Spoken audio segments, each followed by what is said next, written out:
আজকে আমরা দেখে নেই দৈনিক পত্রিকাগুলো যে ধরনের সংবাদ ছাপেছে। দৈনিক ইত্তেফাকে বেশ কিছু সংবাদ গুরুত্ব দিয়ে ছাপা হয়েছে।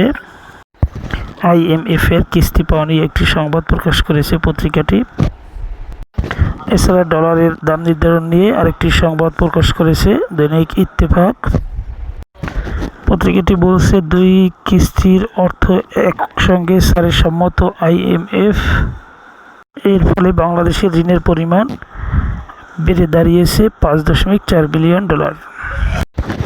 এছাড়া ডলারের বাজার দর নিয়ে একটি সংবাদ প্রকাশ করেছে পত্রিকাটি। এছাড়া পত্রিকাটি এর শেষ পৃষ্ঠায় বেশ কিছু গুরুত্বপূর্ণ সংবাদ প্রকাশ করেছে।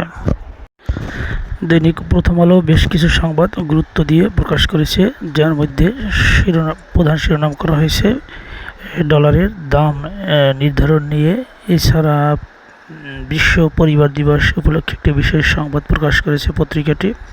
এছাড়াও দেশের বর্তমান রাজনৈতিক প্রেক্ষাপট নিয়ে একটি সংবাদ প্রকাশ করেছে দৈনিক প্রথম আলো। সেখানে তারা উল্লেখ করেছে একের পর এক ঘটনা, ভোট নিয়ে নানা আলোচনা হচ্ছে।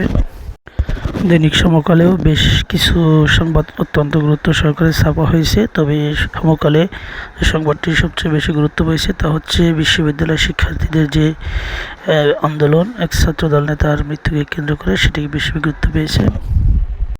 এছাড়া মুক্তিযোদ্ধাদের সনদ দিয়ে একটি সংবাদ প্রকাশ করেছে দৈনিক সমকাল। দৈনিক মানবজমিনও বেশ কিছু সংবাদ অত্যন্ত গুরুত্ব সহকারে প্রকাশ করেছে। দৈনিক আমাদের সময় প্রকাশিত সংবাদের মধ্যে সবচেয়ে গুরুত্ব পেয়েছে বিভিন্ন আন্দোলনের কারণে রাজধানী ঢাকার যে অচলাবস্থা, সেটিকে বেশি গুরুত্ব দিয়ে ছাপা হয়েছে। পাশাপাশি NBR বিলুপ্তির পর এই সংস্থাটির কর্মকর্তা কর্মচারীদের যে বিরতি চলছে, সেই বিরতি নিয়ে একটি সংবাদ প্রকাশ করেছে পত্রিকাটি। এছাড়া IMF এর যে ঋণ চুক্তি, সেটি নিয়েও সংবাদ প্রকাশ করেছে দৈনিক আমাদের সময়।